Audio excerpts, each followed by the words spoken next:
It's time for another episode of Gospel Preaching Live, brought to you by the Kearney Church of Christ, which meets at 406 North Clark in Kearney, Missouri. Make plans to come out and visit the brethren, who look forward to seeing you. And now the host of Gospel Preaching Live, Richard Dodson. Welcome to Gospel Preaching Live. I am Richard Dodson, minister of the Kearney Church of Christ. Every Thursday evening at this time, 7 p.m., and Sunday evenings at 6 p.m., I try, Lord willing, to come online and bring a message from God's Word, and I pray that you find it to be beneficial. If this is something that you appreciate, give us a like and share it with others. Help me to take the gospel to the people who are looking for it. That's my request of you. And if you may have any questions of me regarding anything that I teach on this show, you can call or text me at 816-686-9517, 816-686-9517, and I am in the Central Time Zone. Or if you choose, you can email me at gospelpreachinglive@gmail.com, gospelpreachinglive@gmail.com. And also, if you're watching on Facebook or YouTube, you can always just leave comments in the comment section. But either way, let me know, and I'll do what I can to be able to assist you. Now, tonight, I want to talk about something that I believe is very important this day and age in the Lord's church. Now, if you look at this character on the screen, his name's Strother Martin. He's an actor, and this is from a scene. This line, "You're going to get your mind right," is a line from Cool Hand Luke. Now, there's scenes in Cool Hand Luke. I saw it when I was a younger man. I enjoyed it as a younger man, but now I remember there's a few scenes in there that, as a mature Christian, I would advise you to skip through quickly. And those are the ones I remember. But what I really remember about the movie, and without those scenes, it would have just been a fantastic movie in and of itself. Strother Martin was a very good actor. He was the captain in a prison, and he made this comment, a famous one you probably, have heard about. What we have here is a failure to communicate. I use that line many times with my children, but with Luke, he always made that comment, you're going to get your mind right. He had a prisoner, and the name escapes me, Paul Newman. I don't know how I can forget Paul Newman, but he played the character Luke. He was in prison, and he was always trying to escape. And then finally they were putting leg chains on him, and Strother Martin, his character is the captain.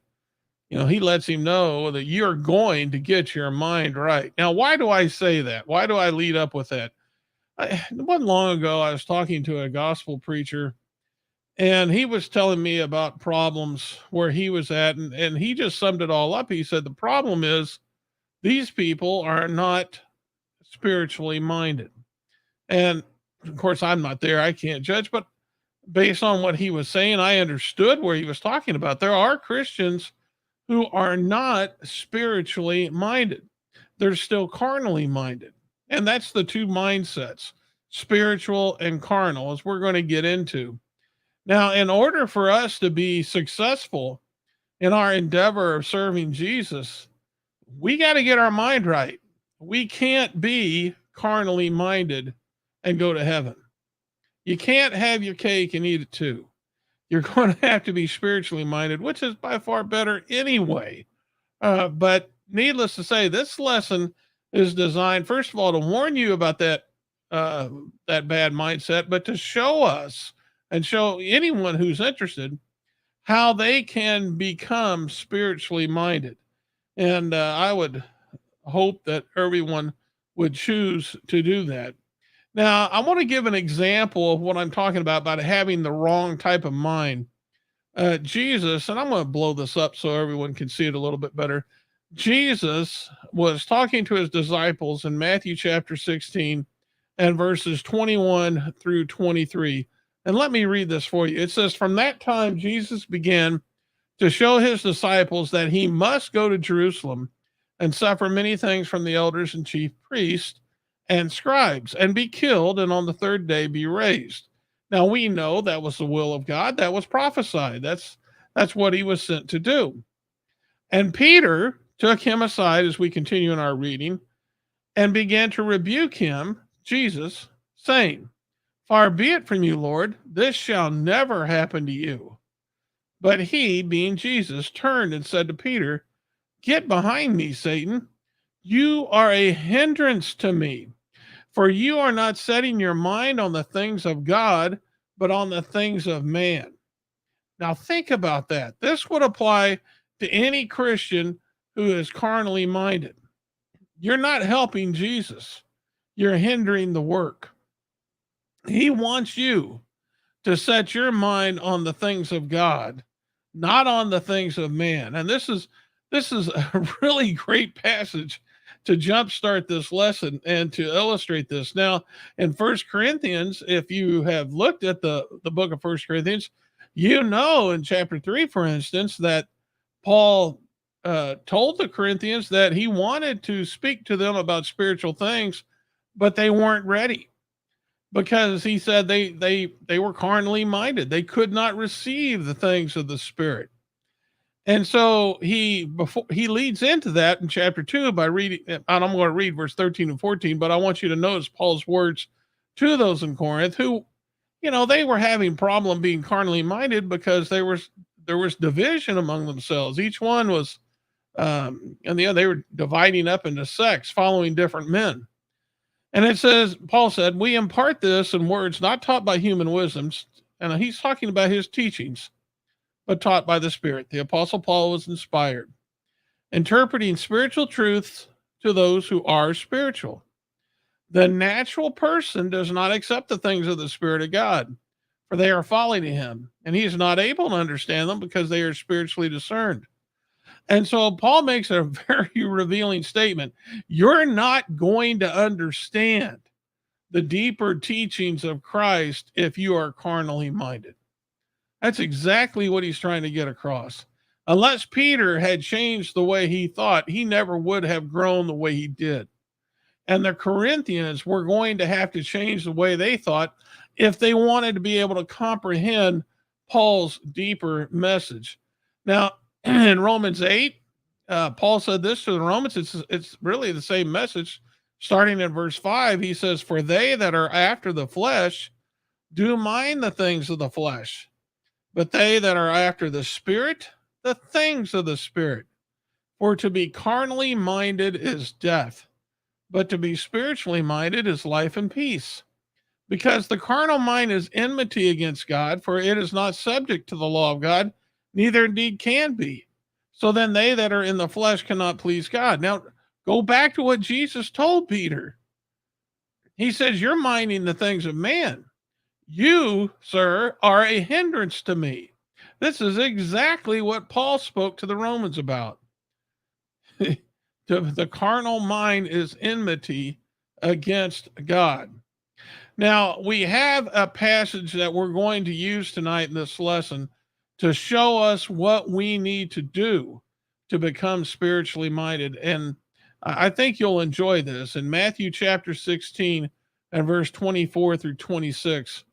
And we'll read this, and then we'll pick up on the points right after that. He says, Jesus told his disciples, "If anyone would come after me, let him deny himself and take up his cross and follow me. For whosoever would save his life will lose it, and whosoever loses his life for my sake will find it. For what shall it profit a man if he gains the whole world and forfeits his soul? Or what shall a man give in return for his soul?" In this passage of scripture, and this is a really telling passage, Jesus is telling man what they need to do to become a spiritually minded person. Notice what he said. If anyone would come after me, what does that illustrate? That's showing desire. If someone wants to follow Jesus, okay, that's what Jesus is getting at in that passage. If anyone, and that's everybody in the world. I mean, Jesus doesn't care. If anyone has that type of desire, now he's got conditions. You just can't follow Jesus by how you determine to do it. I guess you can, but that doesn't mean Jesus is going to be with you. Jesus is going to let you know the terms. He says, let him deny himself. Now that's commitment. And that's point number 2. You're going to have to be committed to Jesus. And we're going to talk about all 4 of these. And then he goes on and says, and take up his cross. Well, that's acceptance. You've accepted what Jesus is requiring of you, and Jesus is accepting you as well, because you desire to come after him. You are denying yourself. You're showing your commitment, and now you're willing to take up your cross. So you've accepted the terms of Jesus, and he's accepting you. And then he says, follow me. And that means obedience. Those are the 4 keys right there to becoming spiritually minded. Have a desire to follow Jesus, be committed, have acceptance of his terms, and then obey his will. And those are the things we're going to talk about tonight. Now, to jumpstart that, I want to talk about the story of the rich young ruler and Jesus, because this is the perfect illustration of the points I'm trying to get across. The rich young ruler missed the point. He was one who wanted to be carnally minded, but yet follow Jesus. And that's just impossible. You can't do that. Now, let's go ahead and look at Matthew chapter 19 and verse 16 through 22. And behold, a man came up to him, which was Jesus, saying, Teacher, what good deed must I do to have eternal life? And he said to him, Why do you ask me what is good? There's only one who is good. If you would enter life, keep the commandments. And he said to him, Which ones? And Jesus said, You shall not murder, you shall not commit adultery, you shall not steal, you shall not bear false witness, honor your father and mother, and you shall love your neighbor as yourself. And the young man said to him, All these things I have kept. What do I still lack? And Jesus said to him, If you would be perfect, go sell what you possess and give to the poor, and you shall have treasure in heaven. Come and follow me. And when the young man heard this, he went away sorrowful, for he had great possessions. You see, he was not willing to be spiritually minded. He wanted to hang on to those possessions, which means he wanted to be carnally minded. He wanted to mind some of the things of this world. Now, notice what Jesus said. Now, remember, we're using this story to illustrate the point. He says, if you would be perfect, that means you want to follow me. You want to be like me. Do you want to be perfect? Is that what you want? That would be desire. Okay. And it sounds like that's what the young man wanted.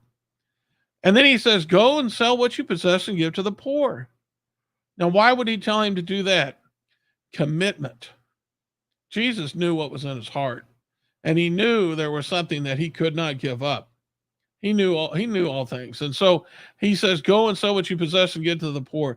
You have to be 100% committed to Jesus. And this shows that. And he goes on and says, come, which would be acceptance. Once you have done this, come. You've accepted my terms. I'm accepting you. And then he says, follow me, which is obedience. Those are the 4 points. Unfortunately, it didn't work for this young man. He had a form of righteousness, but it was his own form. It was not the type of righteousness that we seek to be if we want to be spiritually minded. So for the rest of this evening, I want to build on this. I want to talk about those 4 points and hopefully drive this home with anyone who's listening, that if you seek to be spiritually minded, you need to do these things. All right, the first one, if you look at this picture, this is the Apostle Saul, I guess, before at this occasion, but when he was on the road to Damascus and Jesus appeared in a bright light, he was blinded. And I want to talk a little bit about that, because we do see in him a desire to serve God. And that's based on James 4 and verse 8. You know, the Lord wants people to want to be like him.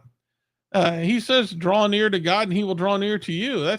But again, when there's conditions to how you draw near to God, he's God, you're not. So you're going to have to come on his terms. He's not going to come to you on your terms. But if you do these things, then this is available to all men. You draw near to God, he's going to draw near to you. Now, I want you to notice what Paul said before the council in Acts chapter 23 and verse 1. He makes a very telling point about his spiritual life, which goes back before Jesus appeared to him on that road to Damascus. He says, brothers, I have lived my life before God in all good conscience up to this day. So you see, Paul, and he said this by inspiration, Paul had always had a desire to follow after God, be pleasing to him. Always had that desire. He was just wrong. That's why he was persecuting Christians. He was wrong. But the desire was there, and the Lord was getting ready to make that correction in his life. He had that desire. In Acts 22 and verse 10, Apostle Paul, when Jesus appeared to him on that road to Damascus, he makes this statement. He says, what shall I do, Lord? And the Lord said to him, rise and go into Damascus, and there you will be told what is appointed for you to do. And of course, that was Ananias that met him. The Lord sent him there. But notice what he says, what shall I do, Lord? In other words, I want to be pleasing to you. That's what I want. I want to be pleasing to you. And I'm sure there's people out there listening today who want to be pleasing to God. That's nothing you should be ashamed of. That's a very, very good thing. You should want to be pleasing to God because you need God. I need God. We all need God. And so the desire to follow after Jesus, that is not a bad thing. Now let's talk about commitment. Like I said, a lot of people have a desire to follow after a form of Jesus, but they don't follow Jesus. Let's talk about commitment. That was the second thing. Cortez, and I don't know this story very well, and I may be mistelling it, but when Cortez got to the New World, he was a Spanish explorer. The story is, and I think I've heard it's not really true. It was just something that was built up upon, but who knows? I'll tell you the story anyway. He had his boats burned once they got to shore, and all his troops that were with him were just, I can't believe you did that. And Cortez said, I burned those ships so we keep going forward. He goes, I've just removed your exit. Now we have to go forward. In other words, he made them commit to this journey. And that's the story. You can look it up on your own, but I think you get the gist of it. Needless to say, it applies to the Christian. In Luke chapter 14 and verse 26 through 33, I got this separated into 3 slides, and so I'll just read it. And it describes exactly what Jesus expects from someone who wants to come and follow him. He says, if anyone, this is Jesus speaking, if anyone comes to me and does not hate his own father and mother and wife and children, brothers and sisters, yes, and even in his own life, he cannot be my disciple. And whoever does not bear his own cross and come in after me cannot be my disciple.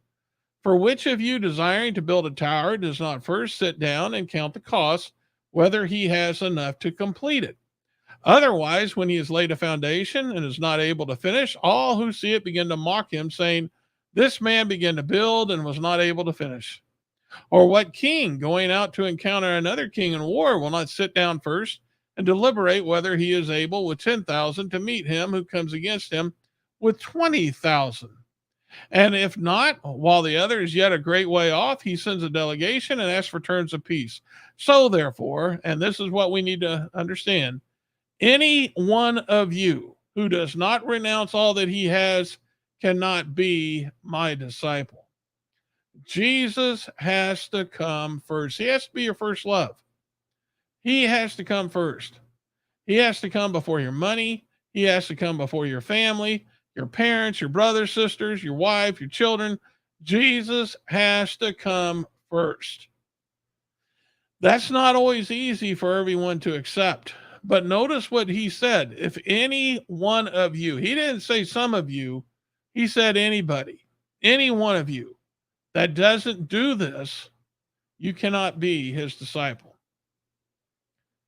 And he wasn't saying you have to like renounce your family if at once. What he meant was that Jesus comes first.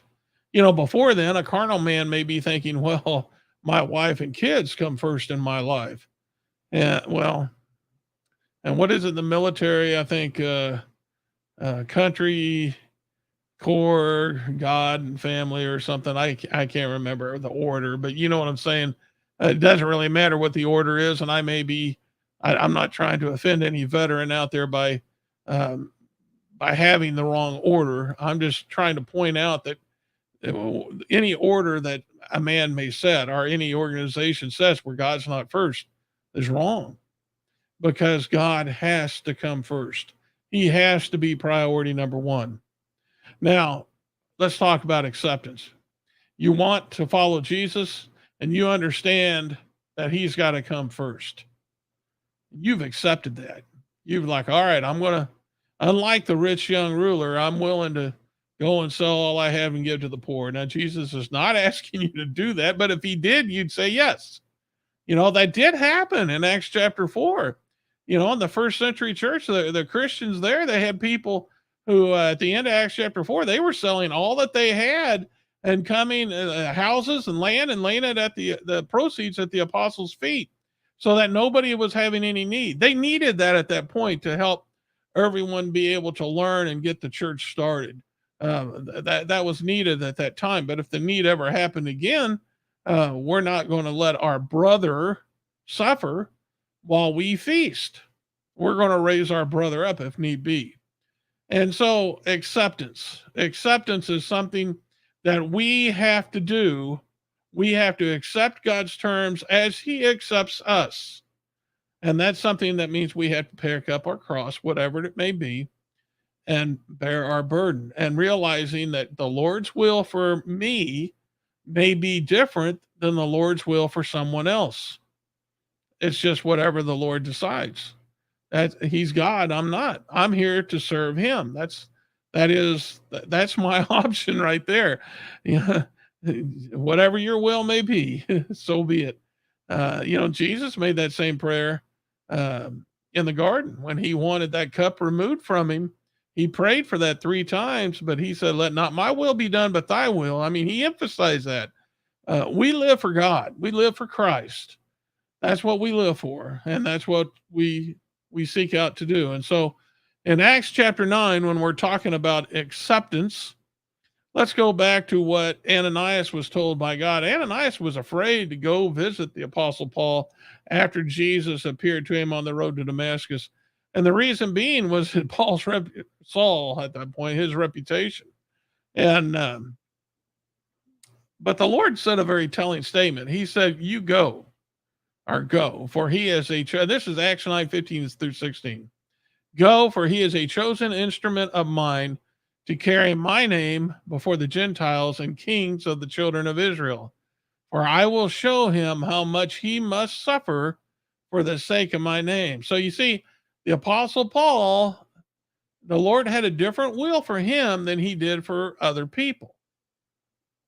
Okay, now that's what we have to understand. The Lord has a different plan for each and every one of us, how he's going to use us. Now in 2 Corinthians chapter 11, verse 23-28, we read about this plan that the Lord had for the Apostle Paul. I mean, he made it very clear to Ananias, he's going to suffer great things. Well, let's read about some of these. In 2 Corinthians chapter 11 and verse 23-28, Paul said this in defending his apostleship, but we won't go into that part of it. He says, are they servants of Christ? In verse 23, I'm better when I am talking like a madman with far greater labors. He's answering an argument that's not pertinent to our conversation. But this is where it starts. Far more imprisonments with countless beatings and often near death. 5 times I received at the hands of the Jews the 40 lashes less one. 3 times I was beaten with rods. Once I was stoned. 3 times I was shipwrecked. A night and a day I was adrift at sea. Oh, that's always been my biggest fear, was being out in the ocean at night and having jaws swim up on me. On frequent journeys, and danger from rivers, dangers from robbers, danger from my own people, danger from the Gentiles, danger in the city, danger in the wilderness, danger at sea, danger from false brothers, and toil and hardship, through many a sleepless nights, and hunger and thirst, often without food, and cold and exposure, and apart from other things, there's the daily pressure on me of my anxiety for all the churches.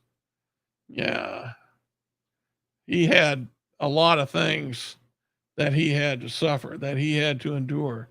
And that was the will of God. That was his cross. Now, what did he have to give up? Well, just like that rich young ruler, there was a lot that Paul gave up to suffer like that. He gave up a lot to suffer like that. Philippians 3:4-7, Paul says, if anyone thinks he has reason for confidence in the flesh, I have more. Circumcised on the 8th day of the people of Israel, of the tribe of Benjamin, a Hebrew of Hebrews, as to the law, a Pharisee, as to zeal, a persecutor of the church, as to righteousness under the law, blameless. But whatever gain I had, I counted it as loss for the sake of Christ. He'd had an education. He learned at the foot of Gamaliel, which was a very good education. He was a Pharisee, and he excelled. And the Jews loved him. I mean, he was revered. He had much to gain by remaining faithful to the Jewish belief. But as he says, he counted it as loss for Jesus. He gave all that up to suffer, as we've seen. And that illustrates his acceptance of the terms of the Lord. He came to Jesus. He came to him, and the Lord accepted him. Now let's talk about our last point, and that's obedience. Obedience is very important. James 4:7-8 says, submit yourselves therefore to God. Resist the devil and he will flee from you. Draw nigh to God and he will draw nigh to you. Cleanse your hands, ye sinners, and purify your hearts, ye double-minded. Purify your hearts, ye double-minded. Double-minded, what does that mean? That means you're torn between the carnal and you're torn between the spiritual. And he's saying, look, no, you're not going to do that. Can't be double-minded. Submit to God is what he's trying to get at. In 2 Corinthians chapter 8, verse 11-12, it's a good passage where Paul is trying to exhort those in Corinth to give as a purpose. And he says, now therefore perform the doing of it, that as there was a readiness to will, there may be a performance. In other words, it's not enough just to be ready. You have to obey. You have to follow through. You have to finish. My son's a basketball player. And, you can put on all kinds of moves and drive to the basket, but if you don't finish, then, what good is it? Ball goes off the rim, the other team gets a rebound, and they go down and score. Well, you have to perform. You can be ready, but you have to perform. You have to do what you're ready for. And he says, if there first be a willing mind, it is accepted according to that a man hath, and not according that he hath not. And then 2 Corinthians chapter 9 and verse 7, each one, when he talks about giving, must give as he has decided in his heart, not reluctantly or under compulsion, for God loves a cheerful giver. And we know from 1 Corinthians 16, the Lord commands us to lay by and store on the first day of the week. And he wants us to obey, but he wants us to obey from the heart. And that applies not just to our giving, but to all obedience. He wants us to do this cheerfully. He wants us to be a cheerful servant of his. And so those are the things that we have to do if we're going to get our mind right and be spiritually minded. We're going to have that desire, as we showed, to follow Jesus. We're going to have commitment, willing to put Jesus first, and that takes commitment. And then we're going to have to accept those terms. We counted the cost, and we're willing to pay that price. And then we obey. And if we do those things, we will have our mind right. We will have set our mind to spiritual things, and we will not be a hindrance to Jesus, but we will be a useful tool in his service. I hope this lesson's been beneficial to you. If you're ever in the Kearney, Missouri area, please come and visit with us. We meet at 406 North Clark, Sunday mornings at 9:30 for Bible study, 10:30 for worship. And you can learn all about the church by going to kearneychurch.com. If you like this lesson and you'd like to hear more, tune in to KPGZ 102.7 FM every Sunday morning at 7 a.m. And you'll hear a lesson just like this one as I preach on the radio. And if you cannot receive the signal because you live outside of Kearney, don't worry, you can stream it on your mobile device. Berean Spirits is an internet show that I'm part of every Thursday morning at 10 a.m. Me and a few preachers get together and we try to study God's word as the Bereans did in Acts 17, and we invite others to join by leaving comments in the comments section. If you would like to take part in that, go to kearneychurch.com and press on the Facebook, YouTube, or Berean Spirits app, and it will take you to it. And if you can't see it live and take part, don't worry, they're still up there. You can watch a recording of the show. All right, that's all I have for you this evening. I hope you found it beneficial. This Sunday evening, Lord willing, at 6 p.m., I will try to come to you again. Until then, remember, this is the day the Lord has made. Let's rejoice in it and be glad. This has been Gospel Preaching Live. Join us each week as truth is taught, faith is examined, and beliefs are challenged. Be sure and hit the like button so you can be notified of future episodes. And to watch past episodes, go to our website, kearneychurch.com. This has been a work of the Kearney Church of Christ.